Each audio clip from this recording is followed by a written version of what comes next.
When money speaks nobody checks the grammar. But अगर पैसे पे अगर कानून को जीता जा सकता है, केस को पलटा जीता नहीं जा सकता, जीता नहीं जा सकता, मैनिपुलेशन हो सकता है, मैनिपुलेट कर सकते हो, मैनिपुलेट भी किया जा रहा है। मैनिपुलेट कितना कर लोगे आप मान लीजिए सामने वाले के अगेंस्ट सारे एविडेंसेस हैं, कितना मैनिपुलेट कर लोगे आप? बेल ले लोगे बस आप। बट कई बार बहुत सारे केसेस में ऐसा भी होता है, जैसे दहेज हत्याकांड की मैं बात करूं, अगर उसमें घर में 4 मेंबर, अगर चारों का नाम दोषी में दिया गया तो पुलिस शायद 3 के नाम कट कर देती है, एक को वो दोषी बना देती है। तो फिर जिसने कंप्लेंट दी, जिसके उसका फादर या मदर, वो हाथ पे हाथ रख के बैठे रहेंगे? बट पुलिस तो सुनती ही नहीं है। पुलिस कौन होती सुनने वाली? है कौन पुलिस? तो फिर सर्विस सर्वा है पुलिस। आप जब कंप्लेंट दोगे, पुलिस का मन करे नाम डाले, पुलिस का नाम करे नाम हटा देंगे, ये पुलिस का काम है? कोई काम नहीं पुलिस का ऐसा। तो अगर नाम नहीं डाला तो आपके पास राइट है, आप जगह एप्लीकेशन दो आगे मजिस्ट्रेट साहब को, उनको बताओ कि सामने और दूसरे बंदों की इन्वॉल्वमेंट कैसे कैसे है।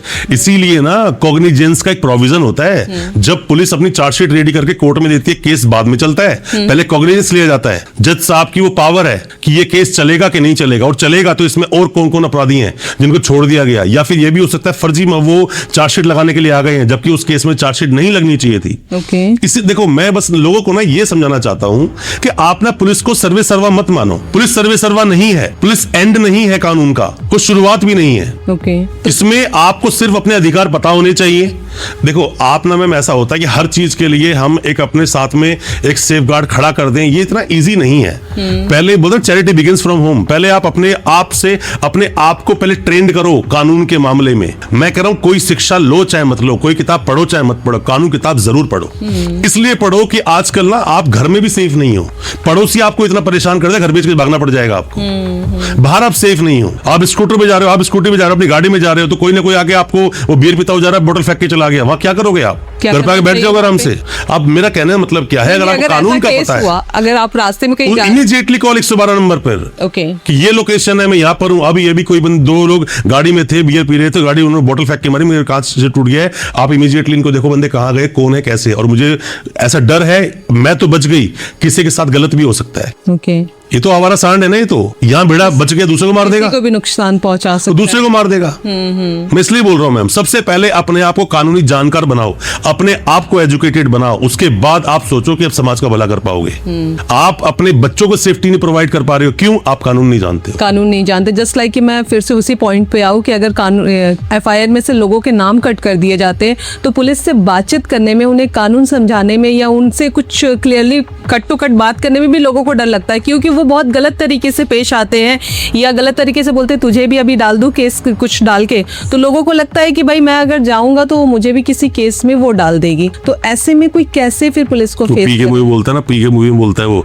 हमें सिखा रहा है वो वाला सीन। अगर आपको नॉलेज है तो। नहीं, नॉलेज है तो नहीं बोलेगा वो ऐसे, फिर नहीं बोलेगा, बोले हमें सिखा रही है। हाँ तुझे सिखा रहा हूँ, इसलिए तो बैठा हूँ सामने। परमवीर सिंह सैनी का जजमेंट है कि पुलिस स्टेशन के चप्पे चप्पे पर हर रूम में CCTV कैमरे लगे होने चाहिए, और तेरे इस रूम में कैमरा नहीं है। हाँ तुझे सिखा रहा हूं मैं कानून।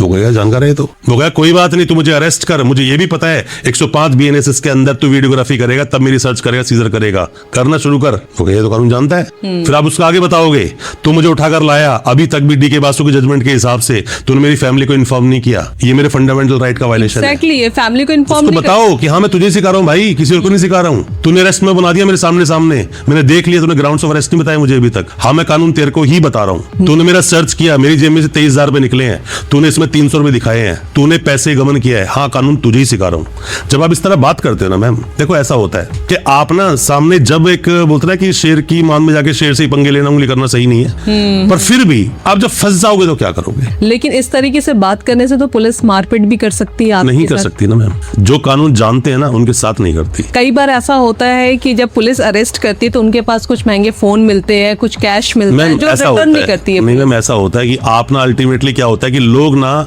सामने वाले इंसान की ईगो को हट कर देते हैं। सारा का सारा खेल क्या है? वर्चस्व का, कि तू थाने में आया है तो मेरा वर्चस्व हैवी है, चाहे तू कोई भी हो। और एक पुलिस वाले को तो कह सकते हैं वर्दी वाला गुंडा, वर्दी वाला गुंडा बोल सकते हो जब वो हरकतें करते हैं इस तरह की, तो बिल्कुल बोल सकते हो आप। पर बात ये होती है मैम कि अल्टीमेटली कोई भी इंसान जब अपनी इस तरह से बात करता है, आप किसी को भी गलत तरीके से बात करोगे, फिर चाहे पुलिस वाला हो, चाहे वकील हो, चाहे हम इंसान हो, तो क्यों सुनेगा आपकी बात को? पुलिस वाला तो सीधे गाली देकर बात करता है मैम। वो इसलिए करता है कि सामने वाला सुनने के लायक है, इसलिए करता है। एक औरत को उसका हस्बैंड रात को आके शराब पी के डेली आके मारता है, जब पहली बार मारा था ना, उसी दिन फिर पुलिस को बुला लेते घर पे। अब आप बोलो घर टूट जाएगा ऐसे, तो उसे राइट किसने दिया आपको मारने का? हाथ उठाने का अधिकार किसने दिया?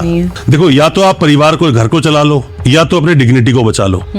बात क्या है ना, अधिकार सबको है। देखो, अधिकार सबको है। फैमिली है आपके, 5 7 10 साल हो गए, फैमिली में कभी कोई डिस्प्यूट नहीं हुआ, एक बार डिस्प्यूट हुआ, नोकझोंक हो गई, तो हर एक चीज के लिए आप तलवार निकालने की जरूरत तो नहीं है ना, तो घर थोड़ी चलेगा आपका। राइट। ऐसा होता है। थाने में पुलिस वाला अपना वर्चस्व नहीं दिखाता है, घर में मेल मेंबर नहीं, देखो, थाने वाले एक अलग चीज है। मैं पुलिस वाले कुछ नहीं समझता। पुलिस वाला क्या है, एक पब्लिक सर्वेंट है, तो पब्लिक सर्वेंट है, उसको अपनी ड्यूटी करनी है। तो सर, मैं थोड़ा सा जानना चाहती हूँ, पुलिस की एक्चुअली ड्यूटी क्या होती है? जस्ट लाइक कहीं कोई क्राइम हुआ, वो इन्वेस्टिगेट करता है, अरेस्ट करता है, उसके बाद उसकी ड्यूटी क्या होती है? मैम देखो, पुलिस का काम सिर्फ और सिर्फ कानून की व्यवस्था बनाए रखना। ओके। उसका काम बिल्कुल नहीं है कि वो सामने वाले को कोई ऑर्डर सुना दे कि अभी ये जेल जाएगा। मैं बता रहा हूँ आपको, बहुत बार गलतियां होती है। जैसे आज मुझे एक बंदे ने कॉल किया, वो कह रहा है कि सर इस केस में ना, सर इस केस में मुझे पुलिस वाले का भी फोन आया और वो बोल रहा है कि जो तू नंबर यूज करता है ना, वो नंबर तूने कोर्ट की परमिशन नहीं निकाला है, मुझे लाके नंबर वापस दे। तो मैंने कहा यार, तेरे केस में तो चार्जेस फ्रेम हो गए, फर्स्ट गवाह कॉल हो चुका है। कह रहा सर वो बोल रहा है वरना 2-3 लोगों के नाम बता, वरना तो मुझे जाके फोन दे, वरना मैं तेरी एप्लीकेशन लगाऊं तेरी बिल कैंसिलेशन की। ओके। मैंने कहा तू उसको बोल दे कि तू मेरी बिल कैंसिलेशन की इमीडिएटली एप्लीकेशन लगा दे, मेरे वकील साहब ने बोला है। मैंने उसको ये बोला कि इमीडिएट लगा दे, और मेरे वकील साहब ने बोला है। अब वो जैसी कोर्ट में जाएगा तो पहली बात, फर्दर इन्वेस्टिगेशन आप कर सकते हो, पर कब तक? एंडलेस इन्वेस्टिगेशन नहीं की जा सकती। तो ये आपके एडवोकेट पे बहुत डिपेंड करता है। वो आपको राइट बताएगा, आपको रास्ते बताएगा आपके वहां से निकलने के। देखो मैंने कुछ आपको बेसिक्स बताता हूँ, बेसिक समझना आप, बिल्कुल बेसिक समझ। बिल्कुल उसको सिंपल रखते हैं ताकि लोग, मान लीजिए कि एक कोई भी आपके साथ है, कोई जानकारी इंसान, मान लीजिए आपकी कोई भी बंदा का साथ काम करने वाला है, उसका ना, वो पुलिस स्टेशन से आप कॉल आता है उसके पास कि आप इस थाने से बोल रहा हूँ और थाने आ जा, और तेरा एक केस में नाम आया है। वो फटाफट नीचे गया, गाड़ी स्टार्ट करके पहुंच गया जी। ये बेवकूफी है। तो क्या करना चाहिए? ऐसे में नहीं जाना, पहले उससे पूछो, उसी टाइम बात कर लो, या फिर कॉल कट करके दोबारा पूछो, सर किस थाने से बोल रहे हो, सर आपका नाम क्या है, आपके डेजिग्नेशन क्या है, और किस अपराध में सर मेरा नाम आया। राइट टू नो आपके पास है, जानने का अधिकार। बट कई बार तो पुलिस ये भी कहती है कि मैं नाम रिवील नहीं करना चाहता हूं। मैडम, आपको अगर पुलिस को उठाना है ना, तो कॉल थोड़ी करेगी। वो बड़ा क्लियर है, वो डायरेक्ट आएगी, क्लियर है, some words goes without saying. ये बड़ा क्लियर है कि पुलिस आपको अरेस्ट करने के मूड में नहीं है, और ना पुलिस के पास ऐसा कोई एविडेंस है, वरना पुलिस आपके घर पहुंच के आपको उठा के ले जाती। कॉल किया है मतलब कुछ और मैटर है, वो कुछ और आपसे कुछ और एक्सपेक्टेशन चल रही है वहां पर। अब जैसे मान लीजिए किसी इंसान का अपराध में नाम है, पुलिस घर पहुंच गई, बंदे को उसको उठा लिया, या आए तो उसी टाइम, अगर आपका, मैं पहले बोल चुका हूं हालांकि ये सेम बात 2-3 बार पॉडकास्ट में, अगर आपका सच में कोई रोल है किसी भी चीज में, आपको लगता है अरेस्ट ही होगी, तो पुलिस वाले को बोले ठीक है यार मेरा इसमें हूं, यही बना दे, जो भी करने कर लो। अल्टीमेटली होना यही चाहिए, पुलिस आपको घर पे लेने के लिए आई तो अरेस्ट में वही बना दे। वो लोग भाग जाते हैं कि बाद में मैं सरेंडर करूंगा। मैम देखो, ऐसा नहीं होता। जो भागता है वो सरेंडर करने के लिए नहीं भागता है, वो भागता है इसलिए कि वो जानता है कि मैं एंटीसिपेटरी बेल लगा सकता हूं। एंटीसिपेटरी बेल का प्रोविजन है, वो इसलिए भागता है, वो इसलिए नहीं भागता मैं सरेंडर करूंगा। कौन सरेंडर करना तो अभी कर देता, तो भागा क्यों?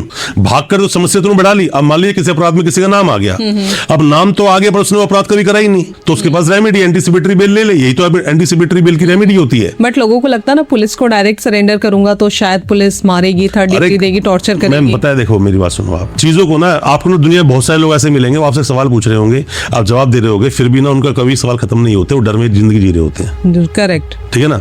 आपके बहुत सारे सवालों में मुझे सेम क्वेश्चन यहाँ पे आ रहा है कि आपको मैं जवाब तो उसका दे रहा हूँ, बट फिर भी ना वो कॉन्क्रीटली आप अपने आप को मुतमईन करना बोलते हैं ना, सेटिस्फाई करना, वो नहीं कर पा रहे हो। और ये आपकी नहीं, ये मैक्सिमम आम जनता की प्रॉब्लम है, क्योंकि पिछले कई सालों में, मतलब कुछ मैं बात करता हूँ पिछले 10-20 साल पहले की बात अगर हम करें तो ऐसा ही होता था, पर अब ऐसा नहीं होता है। अब सोशल मीडिया का जमाना है। उठाने, मान लीजिए कि घर पे कोई बंदा आया, आप, आपके हस्बैंड और आपका भाई कोई यहाँ पर है, एक्स नाम के बंदे को पुलिस उठाने के लिए आई, तो आपके हाथ में फोन दे तो रखा है, बनाओ ना वीडियो। पुलिस वाले फोन छीन लेते हैं, दूसरा बंदा वीडियो बना लो, फिर भी कर लेते हैं, उसी टाइम 112 नंबर पे फोन कर दो। अच्छा, जस्ट लाइक कि किसी को पुलिस अरेस्ट करने आई, वो घर पर नहीं मिलता है, तो पुलिस प्रेशर बनाने के लिए उसे घर के किसी अदर मेंबर को उठा के, इलीगल है ये इलीगल है।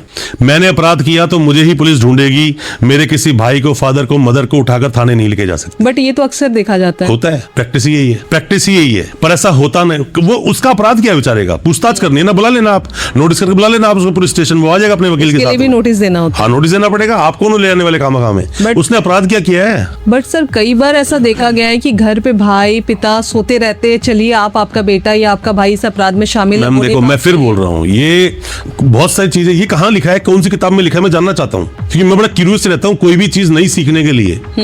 किस किताब में लिखा है ऐसा कि अगर मैंने किसी का मर्डर कर दिया मेरे भाई को उठा के ले जाएंगे? तो आप जाने से मना कर सकते हैं। मना कर सकते